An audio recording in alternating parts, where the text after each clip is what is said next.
편지를 고린도 성도들에게 보냈습니다.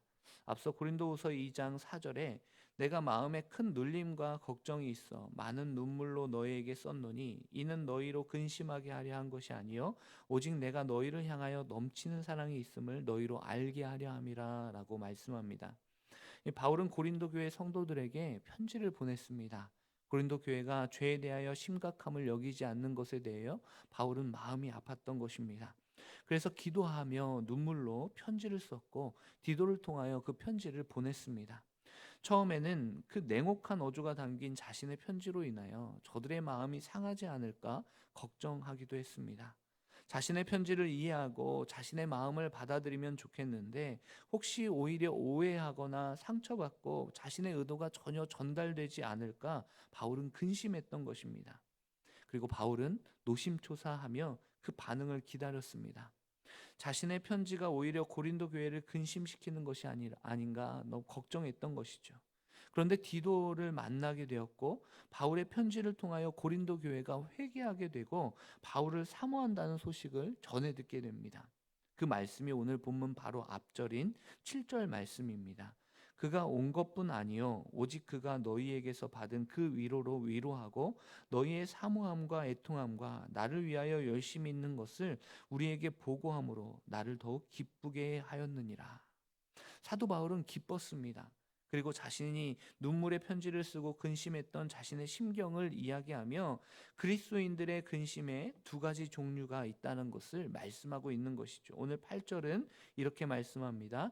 그러므로 내가 편지로 너희를 근심하게 한 것을 후회하였으나 지금은 후회하지 아니함은 그 편지가 너희로 잠시만 근심하게 한 줄 알미라. 바울은 자신이 편지로 그들을 근심하게 한 것을 인정하였습니다. 바울 자신 또한 한때는 그렇게 편지를 쓴 것에 대해서 후회하였습니다. 자신의 편지가 고린도 교회 성도들의 마음을 상심하게 하고 근심하게 할 것을 바울 스스로는 알고 있었던 것이죠. 그리고 그 편지를 보낸 것에 대해서 스스로 후회하였다는 것을 바울은 이야기합니다. 그러나 지금은 바울이 후회를 넘어서 기뻐하고 있다라는 것이죠. 그 이유는 고린도 교회 성도들이 바울의 편지를 읽고 근심을 넘어서 회개하였기 때문이라는 것입니다. 저희 집에 새 아이가 있는데요. 저와 아내의 고민하는 부분이 있습니다. 아이들에 대한 이 훈육에 대한 문제입니다. 이 부모의 바람은 아이들이 자신들의 일을 턱턱 잘 해내고 서로 싸우지 않고 양보하고 욕심내지 않고 부모의 말씀에 순종하고 형제들이 서로 존중하면서 잘 자라주면 얼마나 좋겠습니까? 그런데 그것이 부모의 욕심이라는 걸 알았습니다. 이 원하는 것과는 전혀 다르게 그렇게 하지 않는 것을 보게 됩니다. 아무것도 아닌 것에 욕심내고요. 서로 싸우고 그러니 늘 부모의 입에서는 하지 말라는 말이 늘 입에 버릇처럼 나오게 됩니다. 밥 먹어라. 밥 잘 먹어라. 씻을 때 장난치지 마라. 양치 똑바로 해라. 싸우지 말아라. 욕심내지 말아라. 입에 닳도록 이야기하는데 한 번 이야기하면 듣습니까? 얼마나 세 번 이야기하고 새 아이가 있으니 한 아이 이야기하면 또 한 아이는 하지 말라 안 하게 되고 오늘은 그렇게 하지 말아야 되겠다고 화내지 말고 혼내지 말아야 되겠다고 다짐하고 참고 참다가 화내면요 평소보다 더 크게 혼을 내게 됩니다. 그리고 그렇게 한 번씩 혼을 내면 제 스스로가 마음이 무너집니다. 그렇게까지 이야기하지 말 걸, 그렇게 소리 지르지 말 걸, 그런 후회가 밀려오는 것이죠. 한 번은 그렇게 심하게 혼을 내었는데 이 눈치 빠른 둘째가 저한테 오더니 아빠, 아까는 너무 무서웠어요. 아빠가 화내면 무서워요.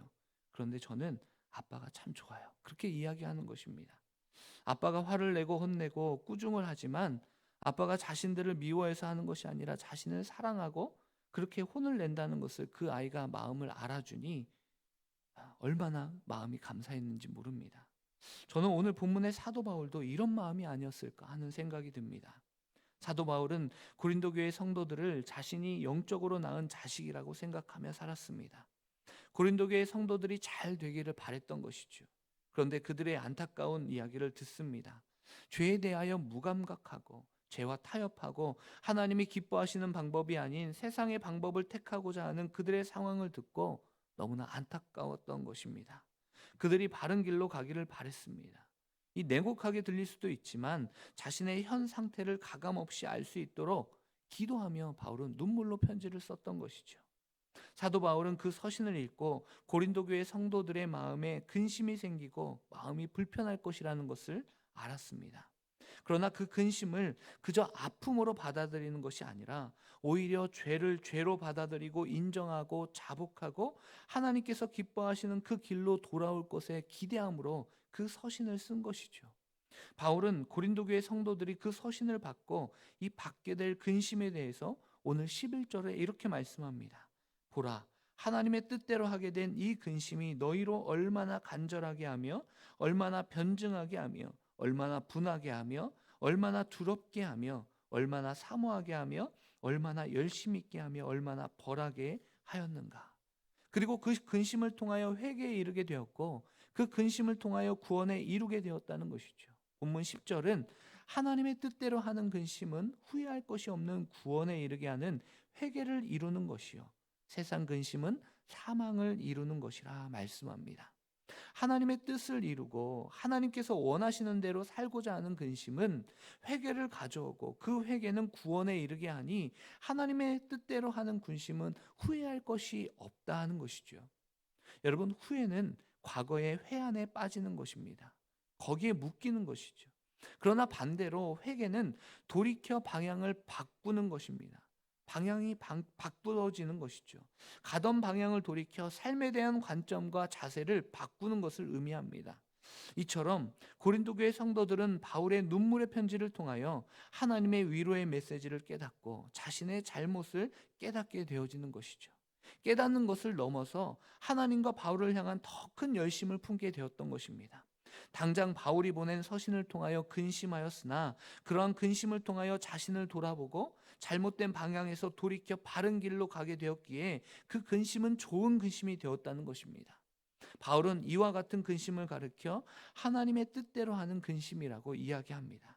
하나님의 뜻을 지키기 위한 근심이라는 것입니다. 여러분, 하나님께서는 때로 성령을 통하여 우리를 근심시키십니다. 하나님께서 원하시는 방향대로 살지 않고 죄를 죄로 인식하지 못하고 죄에 대해 무감각해지고 인간적인 생각과 욕심으로 살아가고 교만하여지고 하나님의 방법이 아닌 세상의 방법을 택하려 할 때 하나님께서는 성령님을 통하여 우리의 마음을 근심시키신다는 것입니다. 성령님은 우리가 하나님의 뜻을 분별하고 하나님을 기쁘시게 하는 삶을 살도록 도우시는 분이시기 때문입니다. 그렇게 우리는 성령께서 주시는 마음에 늘 민감하게 받아들여야 합니다. 바울은 고린도 교회 성도들이 경험한 근심이 하나님의 뜻을 지키기 위해 감당하는 근심이라고 그들을 격려하는 것이죠. 그 근심을 통하여 고린도 성도들은 후회할 것이 없는 구원에 이르게 하는 회개를 이루게 되었다는 것입니다. 그러나 반대로 바울은 사망에 이르게 하는 근심이 있다고 말씀합니다. 그 근심은 세상의 근심입니다. 세상의 근심은 진리에 의한 진리를 위한 근심이 아니라 욕심을 쫓아서 발생하는 근심입니다. 욕심은 죄를 낳고 죄가 장성하여 사망에 이르는 것과 같이 욕심을 쫓아서 발생하는 나쁜 근심은 사망과 멸망에 이르게 한다라는 것이죠.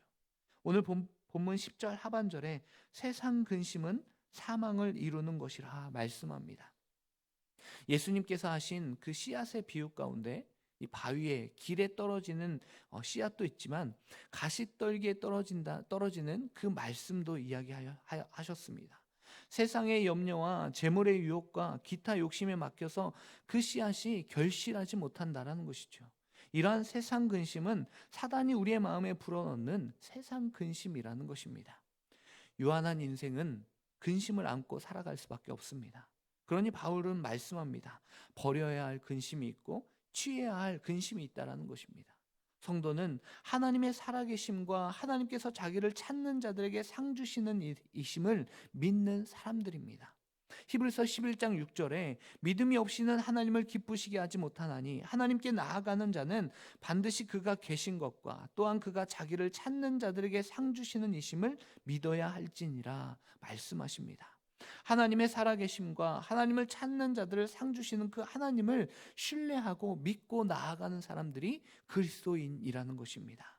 하나님의 뜻대로 살기를 노력하고 그렇게 살지 못하는 자신을 발견하며 근심하는 그 근심은 우리를 구원으로 인도하는 근심이요, 그렇게 근심하며 자신의 연약함을 인정하고 하나님의 도우심을 구하는 회개를 하나님께서는 기뻐하신다는 것입니다. 그렇게 사도 바울은 오늘을 사는 그리스도인들에게 권면하는 것이죠. 항상 기뻐하라, 쉬지 말고 기도하라, 범사에 감사하라. 그것이 쉽지 않지만 그렇게 노력하며 그렇게 살아갈 것을 권면하는 것입니다.